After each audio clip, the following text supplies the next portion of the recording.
প্রিয় দেশ এগিয়ে যাক, বাংলাদেশকে নিয়ে আমরা এগিয়ে যাই। বাংলাদেশ জিন্দাবাদ। গণতন্ত্রের প্রাণকেন্দ্র জাতীয় সংসদ, যেখানে তর্ক বিতর্ক থাকবে মতের ভিন্নতা, কিন্তু সেই ভিন্নতার দেয়াল ভেঙে যখন দেশাত্মবোধ আর দায়িত্বশীলতার সুর প্রতিধ্বনিত হয়, তখন তা হয়ে ওঠে এক অভূতপূর্ব দৃশ্য। সম্প্রতি বাজেট অধিবেশনে বিরোধী দলীয় নেতার বক্তব্য যেন সেই ইতিবাচক ও গঠনমূলক রাজনীতির এক নতুন দিগন্ত উন্মোচন করল, যেখানে কেবল বিরোধিতার খাতিরে বিরোধিতা নয়, বরং যুক্তিসঙ্গত সমালোচনা এবং দেশের স্বার্থে কাঁধে কাঁধ মিলিয়ে কাজ করার এক অনন্য আহ্বান ফুটে উঠেছে। এর অর্থ এটি নয় যে সরকারি দলের যেটা অভিপ্রায় বুঝে না বুঝে সেটাই হবে বিরোধী দলের অভিপ্রায়। আবার এর অর্থ এটিও নয় যে সরকারি দল সঙ্গত কোনো বিষয় নিয়ে সামনে আগালে বিরোধী দল বিরোধিতার খাতিরে শুধু বিরোধিতাই করে যাবে। সংসদকে একটি যানবাহনের সাথে তুলনা করে বিরোধী দলীয় নেতা মনে করিয়ে দেন, একটি গাড়ি যেমন এক চাকায় চলতে পারে না, তেমনি সংসদের চাকা সচল রাখতে সরকারি দল ও বিরোধী দল উভয় চাকারই সমান কার্যকারিতা প্রয়োজন। কোনো একটি চাকাকে আঘাত করে বা ফুটো করে দিলে পুরো রাষ্ট্রযন্ত্রের গতি যেন থেমে যায়। যানবাহন ড্রাইভ করতে হলে মিনিমাম 2টা টায়ার লাগে। এই সংসদেরও 2টা টায়ার, একটা সরকারি দল আর একটা বিরোধী দল। যে কোনো একটা টায়ার যদি অকেজো হয়ে যায়, পুরা যানবাহন অকেজো।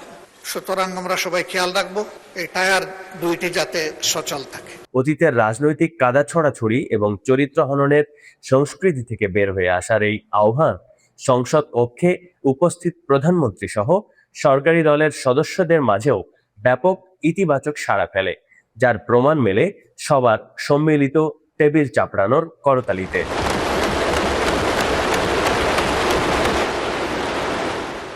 অর্থনৈতিক সংকট ও ভাঙাগড়ার মধ্যে দিয়ে দেশের জন্য একটি বাজেট পেশ করায় অর্থমন্ত্রী ও তার দলকে সাধুবাদ জানানো হয়। আমি ধন্যবাদ জানাই মাননীয় অর্থমন্ত্রীকে। সরকার গঠনের পরে খুব কম সময় পেয়েও একটা বিধ্বস্ত অর্থনীতির ধ্বংসস্তূপের উপর দাঁড়িয়ে তিনি সংসদে একটা বাজেট পেশ করেছেন।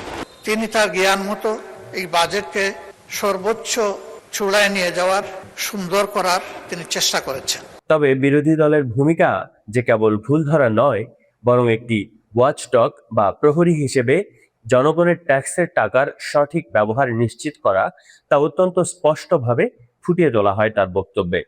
বাজেট বাস্তবায়নে দুর্নীতি রোধ, সঠিক সময়ে অর্থ ছাড় এবং ফিসকাল ইয়ার বা অর্থ বছরকে ক্যালেন্ডার ইয়ারের সাথে মিলিয়ে জানুয়ারি থেকে ডিসেম্বরে রূপান্তরের যে নীতিগত প্রস্তাব এসেছে, তা দেশের অর্থনীতিবিদদের দীর্ঘদিনের দাবিরই প্রতিফলন। আমাদের প্রস্তাবনা ফিসকাল ইয়ারটা আমাদের ক্যালেন্ডার ইয়ারের সাথে মিলিয়ে দেওয়া হোক, অর্থাৎ জানুয়ারি থেকে ডিসেম্বর এই সময়টা হোক ফিসকাল ইয়ার। জাতির ক্ষতি হ্রাস পাবে, কাজের গতি বৃদ্ধি পাবে। আমরা আশা করব এটা সক্রিয় বিবেচনায় নিয়ে কার্যকর হবে ইনশাআল্লাহ। বিশ্লেষণধর্মী এই বক্তব্যে দেশের শিক্ষা ও স্বাস্থ্য খাতের উপর বিশেষ জোর দেওয়া হয়। বিশ্ববিদ্যালয়গুলোকে কেবল একটি সার্টিফিকেট বিতরণের কেন্দ্র না বানিয়ে বৈশ্বিক মানদণ্ডে উন্নত করতে এবং আমদানি নির্ভরতা কমাতে গবেষণাগারে রূপান্তরের প্রস্তাব দেয়া হয়েছে।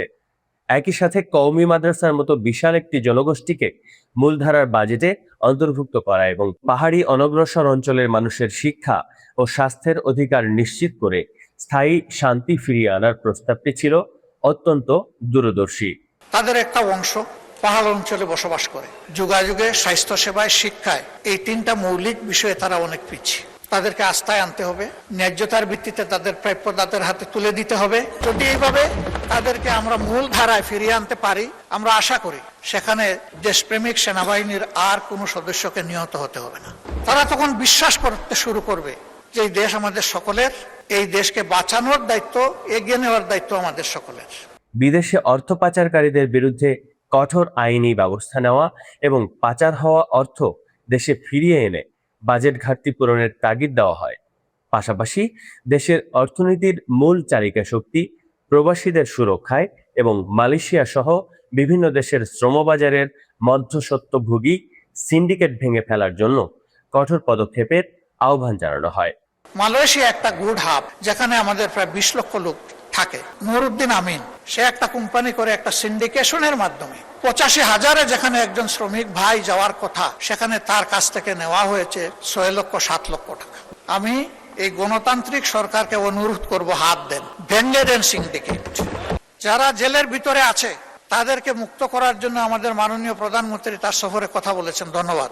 দেশের চিকিৎসা ব্যবস্থার মানোন্নয়ন এবং সাধারণ মানুষের দোরগোড়ায় স্বাস্থ্যসেবা পৌঁছে দেওয়ার ক্ষেত্রে সব পক্ষকে সমানভাবে কাজ করার জন্য অনুরোধ জানানো হয় তার বক্তব্যে। আমাদের স্বাস্থ্য সেবার উন্নয়নের জন্য আমাদের কোনো ভিশন আমার কাছে ধরা পড়ে না। এই স্বাস্থ্য ব্যবস্থাকে একটা ভিশনারি স্বাস্থ্য ব্যবস্থায় নিতে হবে এবং এটি সম্ভব। আমাদের মধ্যে প্রতিভার কোনো অভাব নেই, পরিবেশের অভাব। বক্তব্যের শেষ লগ্নে এক চমৎকার গল্পের মাধ্যমে বার্তা দেওয়া হয়, আমরা যেন নামের কাঙাল না হয়ে কামের কাঙাল বা কাজের মানুষ হই। অতীত গ্লানি ও প্রতিহিংসা ভুলে যুবকদের স্বপ্নের এক নতুন বাংলাদেশ বিনির্মাণে এই অঙ্গীকার যুগে যুগে দেশের সংসদীয় ইতিহাসে এক মাইল ফলক হয়ে থাকবে। সরকারের ভালো উদ্যোগকে স্বাগত জানানো এবং যে কোনো সংকটে বিরোধী দলের সহযোগিতার আশ্বাস প্রমাণ করে গণতন্ত্রে পরম সহিষ্ণুতা ও ইনসাফ প্রতিষ্ঠা করা অসম্ভব কিছু নয়। কোনো ভুল হলে আমাকে ক্ষমা করবেন। প্রিয় দেশ এগিয়ে যাক, বাংলাদেশকে নিয়ে আমরা এগিয়ে যাই, যুবকদের স্বপ্নের বাংলাদেশ উপহার দেই এবং আমরা অতীতের গ্লানি থেকে বের হয়ে আসি। আল্লাহ হাফিজ, বাংলাদেশ জিন্দাবাদ। আসসালামু আলাইকুম ওয়া রাহমাতুল্লাহ। সংসদের এই অভূতপূর্ব ও ইতিবাচক পরিবর্তনের হাওয়া ছড়িয়ে পড়ুক রাজপথ থেকে শুরু করে দেশের প্রতিটি প্রান্তে, এমনটাই প্রত্যাশা করছেন দেশের সাধারণ মানুষ।